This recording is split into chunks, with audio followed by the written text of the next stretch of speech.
नमस्कार, मैं नियाज खान और आप देख रहे हैं न्यूज एक्सप्रेस। 13 जुलाई का दिन भारत और कतर के रिश्तों के इतिहास में एक भावुक पल बन गया है। भारत सरकार ने कतर के फादर अमीन शेख हमद बिन खलीफा अल थानी के निधन पर पूरे देश में एक दिन के राष्ट्रीय शोक की घोषणा की है।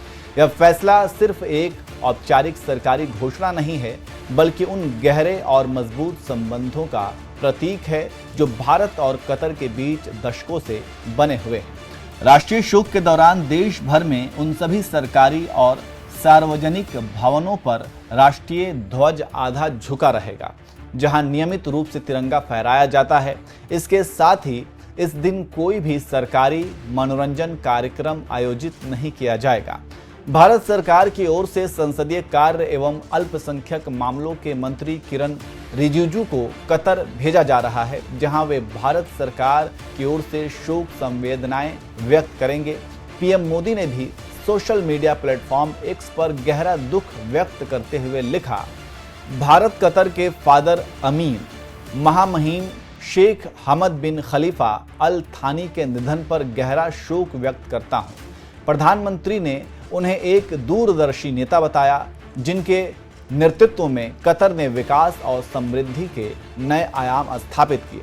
पीएम मोदी ने यह भी याद किया कि फरवरी 2024 में अपनी कतर यात्रा के दौरान उन्हें शेख हमद से मिलने का सम्मान प्राप्त हुआ था और वे हमेशा उन्हें भारत के एक सच्चे मित्र के रूप में याद करेंगे। इससे आप समझ सकते हैं कि भारत कतर के बीच क्या रिश्ता था और क्यों भारत में शोक की लहर है। जानकारी देते चले कि शेख हमद का जन्म 1952 में हुआ था। उन्होंने ब्रिटेन की प्रतिष्ठित सैन्य अकेडमी सैंड हर्ट्स में शिक्षा प्राप्त की और फिर कतर की सेना में अपनी सेवाएं दी। साल 1995 में उन्होंने अपने पिता शेख खलीफा बिन हमद अल थानी से सत्ता संभाली और यहीं से शुरू हुआ आधुनिक कतर के निर्माण का एक नया अध्याय। जब उन्होंने सत्ता संभाली तब कतर एक छोटा सा खाड़ी देश था जिसकी पहचान सीमित थी, लेकिन अगले 18 वर्षों में उन्होंने इस दुनिया के सबसे अमीर, सबसे प्रभावशाली और सबसे चर्चित देशों में बदल दिया। उनकी सबसे बड़ी उपलब्धि थी प्राकृतिक गैस संसाधनों का प्रभावी दोहन। कतर के पास दुनिया के सबसे बड़े प्राकृतिक गैस भंडारों में से एक है। शेख हमद ने इन संसाधनों का योजनाबद्ध तरीके से विकास किया और एलएनजी यानी लिक्विफाइड नेचुरल गैस के क्षेत्र में कतर को वैश्विक महाशक्ति बना दिया। इसका परिणाम यह हुआ कि प्रति व्यक्ति आय के आधार पर कतर दुनिया के सबसे समृद्ध देशों में शामिल हो गया। उन्होंने शिक्षा, स्वास्थ्य, विज्ञान और संस्कृति में बड़े पैमाने पर निवेश किया। दोहा में एजुकेशन सिटी जैसी परियोजनाएं शुरू हुईं, जहां दुनिया के कई प्रतिष्ठित विश्वविद्यालयों ने अपने परिसर स्थापित किए। उन्होंने देश को आधुनिक इंफ्रास्ट्रक्चर दिया, नई सड़कें, एयरपोर्ट, मेट्रो, स्टेडियम और विश्व स्तरीय सुविधाएं विकसित की। उनके नेतृत्व में कतर सिर्फ तेल और गैस बेचने वाला देश नहीं रहा, बल्कि अंतर्राष्ट्रीय कूटनीति का एक महत्वपूर्ण केंद्र बन गया। दोहा कई अंतर्राष्ट्रीय वार्ताओं और शांति समझौतों की मेजबानी करने लगा। लेबनान का दोहा समझौता, फतह और हमास के बीच वार्ता, अफगानिस्तान से जुड़े संवाद, इन सभी में कतर ने अहम भूमिका निभाई। इसी दौरान कतर ने 2006 एशियाई खेलों का सफल आयोजन किया।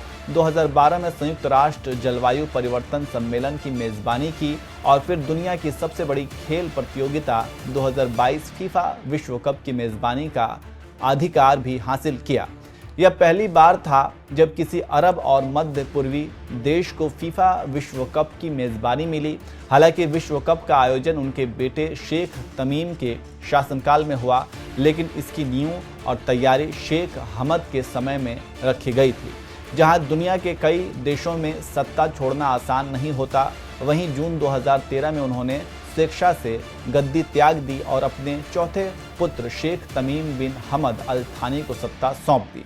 पर खाड़ी देशों के इतिहास में एक असाधारण कदम माना गया, क्योंकि सत्ता का शांतिपूर्ण और स्वैच्छिक हस्तांतरण वहां बहुत कम देखने को मिलता है। भारत और कतर के रिश्तों की बात करें तो दोनों देशों के बीच लंबे समय से मजबूत आर्थिक ऊर्जा और मानवीय संबंध रहे। कतर भारत को LNG LNG का एक प्रमुख आपूर्तिकर्ता है। लाखों भारतीय कतर में रहकर वहां की अर्थव्यवस्था में योगदान दे रहे हैं और दोनों देशों के बीच व्यापार लगातार बढ़ता रहा है। इससे आप समझ सकते हैं कि कतर और भारत का रिश्ता क्या है और क्यों भारत में शोक की लहर है।